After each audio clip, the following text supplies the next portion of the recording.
Hi, everybody. Welcome back to the program. I am Stan Gravois. He is Ben Powell, head coach of H.L. Bourgeois. And by the way, thanks for coming in tonight because I know your principal's having a big party tonight at her house. So to all of the faculty and staff over there at H.L. Bourgeois, sorry, I took him away from you for tonight. It's a great segue, though, because you guys have South Terrebonne next week for South Terrebonne's homecoming.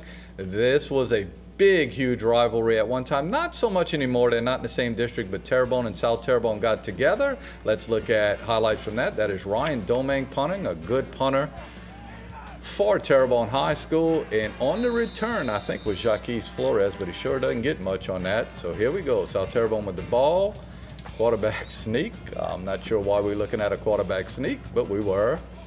But here we go. That guy had 100 yards in the first half of this game. He's going to come out of these highlights somewhere, folks. That's a little tight right there, but there he goes, Jacques Flores. Now I know why he had 100 yards in the first half, because that one was probably about 80 yards right there by itself. And in for the extra point is Matt Benoit. Believe me, folks, that did go through the uprights. Here we go. After Terrebonne didn't move the ball on their possession, South Terrebonne gets it back, and there is Jacques Flores again on a pass reception. Little tight on the camera right here, but there he comes into your living room. Terrebonne Smith on a keeper. He's such a dual threat for South Terrebonne. He can run it and he can pass it. And there we go. Another extra point for Matt Benoit, a young sophomore kicker. He's going to be a good one at South Terrebonne. Already a good soccer and baseball player. Now a good football player for the Gators. But Terrebonne makes a run in this thing. That was Kendrick Boudreau to David Leslie. Remember, David Leslie used to play over at Covenant Christian, now playing at Terrebonne. And then Boudreau does the honors as he runs it in. This game was not particularly close, but Terrebonne never gave up in it, and they make a run at it. But South Terrebonne wins it 44-21. Bottom score you see, New Iberia. Ooh, they're going to be a tough one in your district. They shut out Lafayette 28-0. South Terrebonne is a quality football team. There is not a weakness out there. They're good on offense. They're good on defense, and they have good special teams. And, you know, I'd venture to say that you guys are going to strap it on next week and go down there and give it your best shot. But you know you're playing a pretty good football team. You know, and this isn't – I don't think I'm saying anything that everybody doesn't know. I think they've got the best football team in the area. They are physical.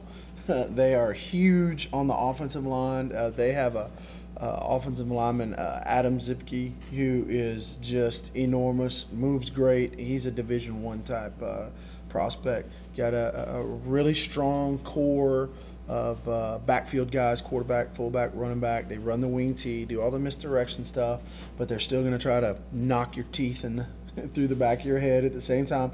You know, so they do a lot of things well on offense. You flip it over. Coach McCormick, their defensive coordinator, they're always going to be fundamentally sound. Oh, you said McCormick's name. Now I'm going to have to live with that forever. Little shout out, little plug for. It's really Coach Adams and Zalon Mort to do everything on defense over there. But he gets the credit. Yeah, but he gets the credit. But in those guys, fundamentally sound. They're not going to be flashy on defense. They're not going to do the Star Wars defense with all these crazy blitzes and all that. But their kids are always going to be in the right place. They're going to play with great technique, and they're just a really solid all-around football team. And I think this year, you know, we played them in the Jamboree. They're the most complete that they've been in a long, long time, and they're going to be tough to beat in their district in the playoffs. I mean, I look for them to play for a good long while this year. Another team in their district who was expected to do extremely well, and I think they will before it's over with, but they had a tough game against E.D. White last week, and then they got to take on St. Charles Catholic, who St. Charles Catholic goes out and beats Tate last week, and Tate's a good football program out of Florida, so I knew St. Charles, I knew St. Charles Catholic would be really good. Well, they're, as advertised, folks, let's get out to Buddy Marcellus Stadium. Our halftime score of this one, Vandebilt was down 28-7, so we are moving on from that point.